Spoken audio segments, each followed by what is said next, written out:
Bonjour à tous, bienvenue dans cette conférence de Révolution Permanente pour la fin du premier congrès de Révolution Permanente qui s'est tenu pendant 3 jours ce week-end. Un congrès qui est le premier parce que nous avions fait notre congrès de fondation de Révolution Permanente en 2022, après notre départ du NPA. C'est un congrès qui était riche de beaucoup d'enseignements. Comme on dit, les congrès, c'est des photographies à un instant T de l'organisation, et nous on est très heureux au nom de la direction, moi-même et avec Elsa en tant que porte-parole de l'organisation, d'avoir assisté à un congrès riche en débats, avec une composition de nouveaux militantes et militants, de la jeunesse, des lycées, dans le mouvement universitaire, mais avec une composition importante de travailleuses et de travailleurs.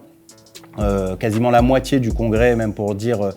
était dans le monde du travail, avec notamment des syndicalistes comme Christian Porta,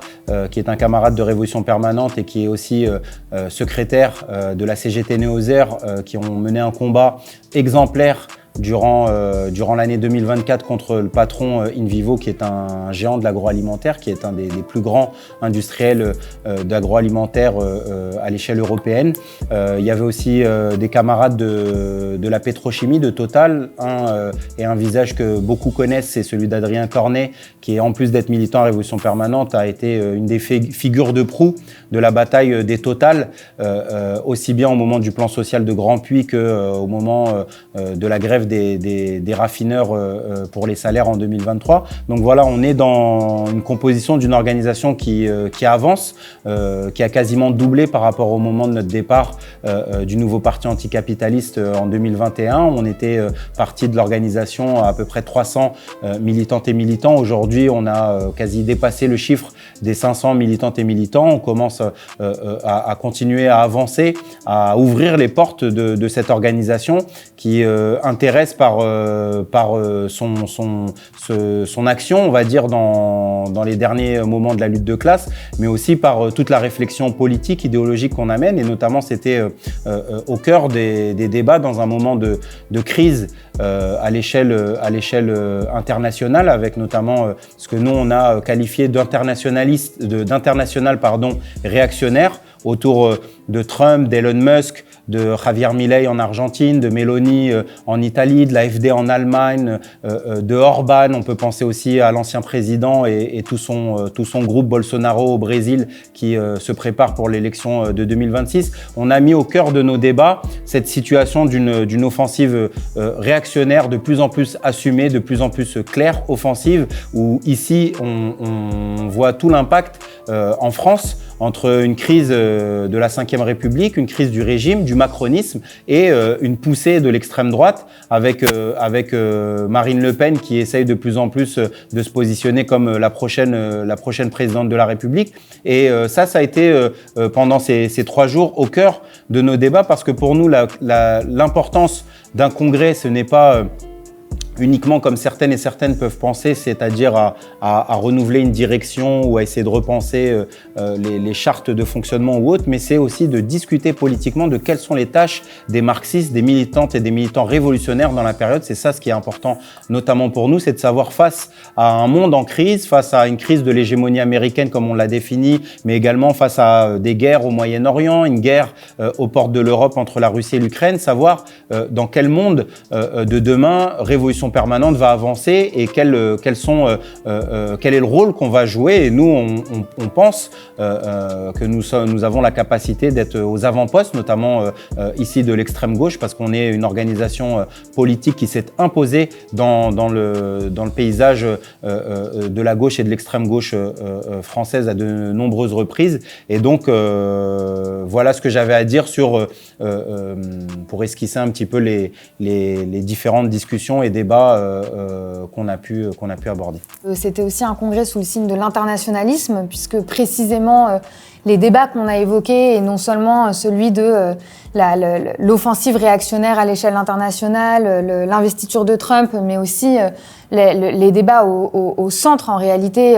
de la question migratoire, de l'Europe forteresse, et des débats qui sont très, très, très marqués au sein du gouvernement Darmanin-Retailleau. On pense de notre côté qu'il n'y aura pas de solution à l'intérieur du territoire national. C'est la raison pour laquelle on avait aussi des délégations de nos organisations internationales et notre organisation internationale qui s'appelle la Fraction Trotskiste de la 4e internationale. Il y avait des camarades italiens, allemands, de l'État espagnol, et on était très heureux de pouvoir mener ces débats collectivement avec eux.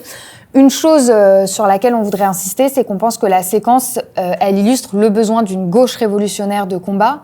Nous, Révolution Permanente, au moment des législatives, on a beaucoup débattu de pourquoi est-ce qu'on soutenait pas le NFP, notamment dans la mesure où ça permettait de réhabiliter le Parti socialiste à l'origine des attaques antisociales extrêmement graves qu'ont connues notre classe au cours des 10 dernières années. Et on voit le résultat aujourd'hui, un Parti socialiste réhabilité qui permet aujourd'hui de donner sa confiance à Bayrou qui est à la tête d'un gouvernement qui comprend Darmanin, Retailleau, qui sont à l'initiative d'offensives antisociales énormes, mais aussi évidemment d'attaques réactionnaires, xénophobes d'une gravité extrême. On a vu encore très récemment comment une jeune collégienne, une enfant en réalité, a été attrapée dans une école en Moselle pour être expulsée. Et c'est à ça que le gouvernement, que le Parti socialiste apporte aujourd'hui son soutien. Donc, ce qu'on veut nous dire, c'est que les travailleurs, la jeunesse, les classes populaires, toutes celles et ceux qui sont révoltés au cours des 10 dernières années, que ce soit le mouvement des Gilets jaunes, les grévistes contre la réforme des retraites, les jeunes des quartiers populaires qui sont soulevés contre le meurtre de Naël, méritent mieux, méritent une gauche révolutionnaire qui est capable de s'affronter réellement au régime en décomposition auquel on fait face. Et c'est quelque chose sur lequel on va beaucoup insister dans la période qui nous sépare de l'été et auquel on va donner beaucoup de poids les prochains mois, c'est de faire une grande campagne de dénonciation de la Ve République et de revendication d'une autre forme de démocratie. Montrer en quoi, en réalité, la Ve République est profondément en crise et est à l'origine du tournant réactionnaire et de l'offensive répressive extrêmement intense que l'on connaît, et à l'inverse, expliquer que pour y faire face, on ne pourra pas se satisfaire de magouilles institutionnelles, de petites parades fondées sur la Constitution et des mécanismes de prétendue destitution qui, on le voit, ne mènent à rien, mais qu'en réalité, nous, on veut revendiquer l'abolition de la figure présidentielle, parce que par ailleurs, si c'est pour que Macron démissionne, mais qui soit remplacé par un autre, c'est quelque chose qui ne changera strictement rien à l'avenir des classes populaires. Abolition de la figure présidentielle, abolition du Sénat, abolition de toutes ces institutions réactionnaires. Et pour le faire, on sait qu'on aura besoin de la force sociale des classes populaires en mouvement qui seront capables de s'affronter à la brutalité de ce régime en crise. Un mot également sur le fait qu'on revendique la fin des 500 parrainages, puisqu'on considère que c'est en réalité une des mesures les plus antidémocratiques qui existent à l'échelle de la planète pour permettre à des personnes comme des travailleurs, et notamment comme Anas Kazib, qui était évidemment un cheminot, un fils de Chibani marocain, etc., de pouvoir porter ses idées et profiter d'une tribune large, et qu'en réalité, la barrière des 500 parrainages, c'est un outil qui est mis en place pour permettre aux élites de continuer à faire de la politique comme ils en font, et que nous, on pense qu'en réalité, il faudrait que Anas, des travailleurs et d'autres personnes qui n'ont pas derrière eux l'appui d'un appareil, des gros et de financements colossaux puissent malgré tout pouvoir faire de la politique.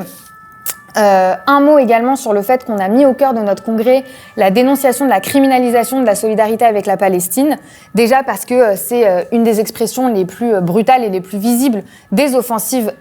autoritaires de la dernière séquence, avec des centaines de poursuites, des poursuites qui ciblent à peu près tout le monde, que ce soit des syndicalistes, des militants pour la Palestine, et y compris des jeunes. Et parfois même très jeunes. J'ai eu l'occasion d'assister même des collégiennes qui se sont retrouvées en garde à vue pour une blague, ou tout un tas de scénarios de ce type. Ça joue un rôle important parce qu'en réalité, c'est la volonté d'empêcher que la contestation d'un génocide et de la complicité de la France s'exprime à échelle large. Et nous, on est particulièrement visés puisque, en réalité, Anas, notre porte-parole, mais aussi un de nos militants, sont convoqués devant le tribunal correctionnel le 18 juin 2025, poursuivis pour apologie du terrorisme en raison de leur position politique. Et nous, on veut faire de cette occasion et de cette échéance un grand procès politique, un procès contre la criminalisation de la solidarité avec la Palestine, un procès pour la dénonciation du génocide.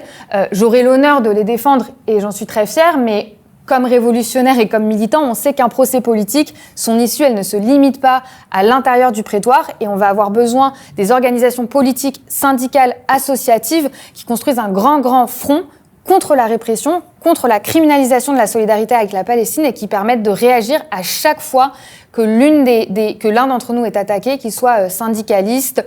qu'il soit militant de la cause palestinienne ou n'importe quoi d'autre. Et ça va être un des enjeux très importants de la prochaine séquence. C'est un dernier mot pour dire que effectivement, on pense que pour s'affronter aux tâches de la période, on a besoin d'une gauche révolutionnaire qui ne parie pas sur des solutions institutionnelles dans le contexte qu'on a décrit, mais aussi qu'il va falloir travailler avec les autres organisations révolutionnaires qui existent dans ce pays. On pense en particulier au NPAR et à Lutte ouvrière, et qu'il va falloir mener des campagnes communes sur des points qu'on partage, voire construire des fronts électoraux à l'image de ce qui peut exister en Argentine avec nos camarades du PTS qui sont à l'intérieur d'une coalition électorale qui s'appelle le FITU et qui permet de faire porter la voix de celles et ceux qui défendent une alternative aux stratégies institutionnelles, qui défendent le pouvoir des travailleurs, l'importance de la lutte des classes et l'enjeu d'une solution politique indépendante de l'État et des classes dominantes. Et c'est une des grandes tâches de la prochaine période.